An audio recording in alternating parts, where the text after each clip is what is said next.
Auzubillahiminash-shaytanir-rajim. Bismillahir-rahmanir-rahim. Assalamu alaikum, dear students.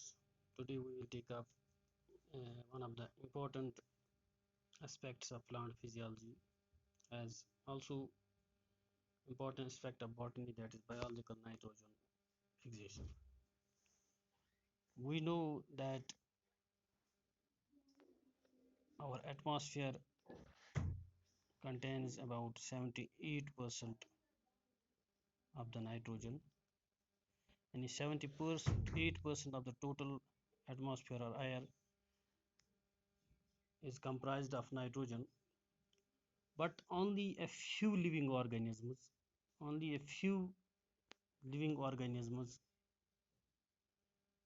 can utilize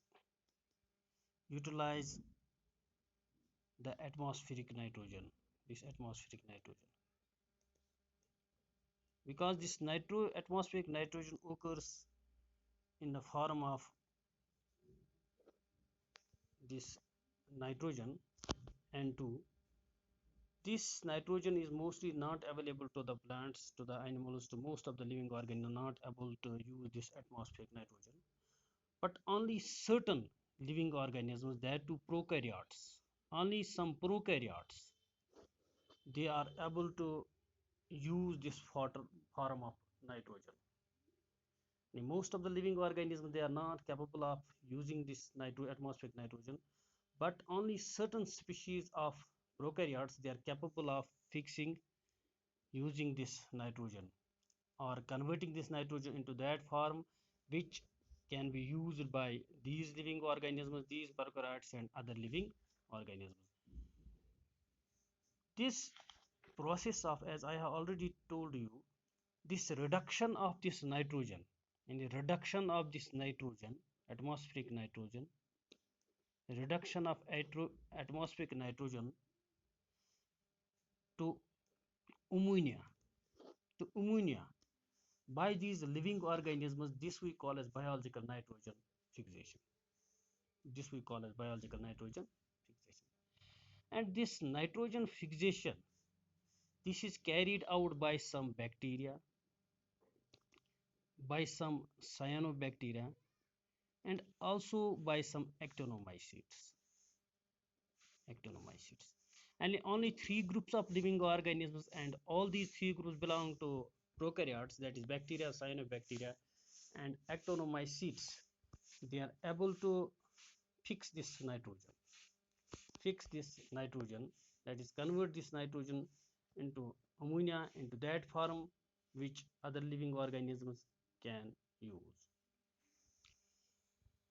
These bacteria, these prokaryotes, which are able to fix this nitrogen, they contain an enzyme that is called nitrogenase, which is capable of nitrogen reduction. And this enzyme nitrogenase is found only in these prokaryotes, and this nitrogenase is capable of reduction of this nitrogen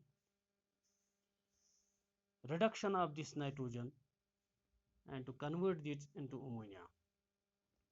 And such microbes, such prokaryotes are called nitrogen fixers. They are called nitrogen fixers. And as I have already told you, this nitrogen fixation, this can be shown by only some prokaryotes. These nitrogen fixers, they can be free living or symbiotic, and they can show this nitrogen fixation freely or while living in association with other living organisms. Accordingly, we have two types of nitrogen fixing microbes: those which live free, which fix this nitrogen freely, and those which fix this nitrogen in symbiotic association with other living organisms. The examples of free living nitrogen fixing these aerobic microbes are azotobacter, azotobacter and Beijernica and Jernicia. These are aerobic free-living nitrogen fixers. While as another we have that is called a Rhodospirillum. Rhodospirillum. It is anaerobic. It is anaerobic and free-living. That means Azotobacter and Beijerinck are aerobic free-living nitrogen fixers, but this Rhodospirillum, it is anaerobic and free-living. In addition to this, a number of cyanobacteria such as Anabaena and Nostoc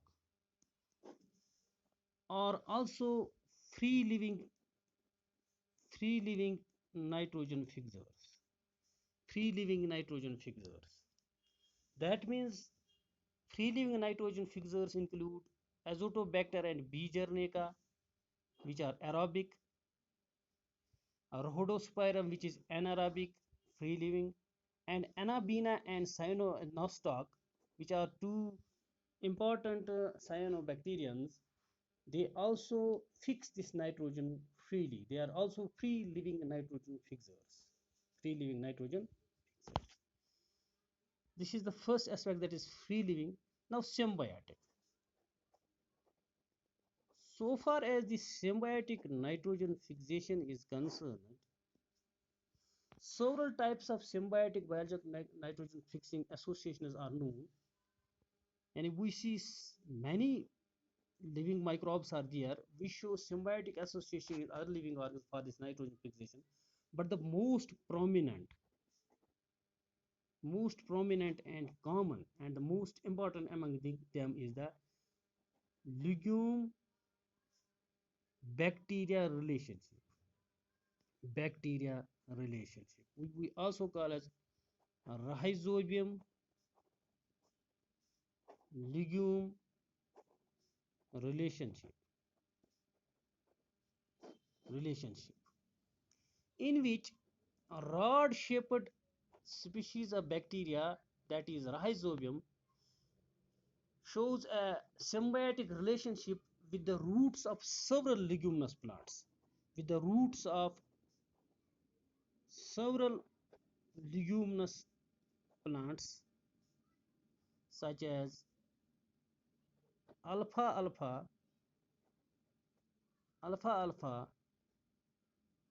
sweet clover, sweet pea, lentils, garden pea, broad beans, clover beans,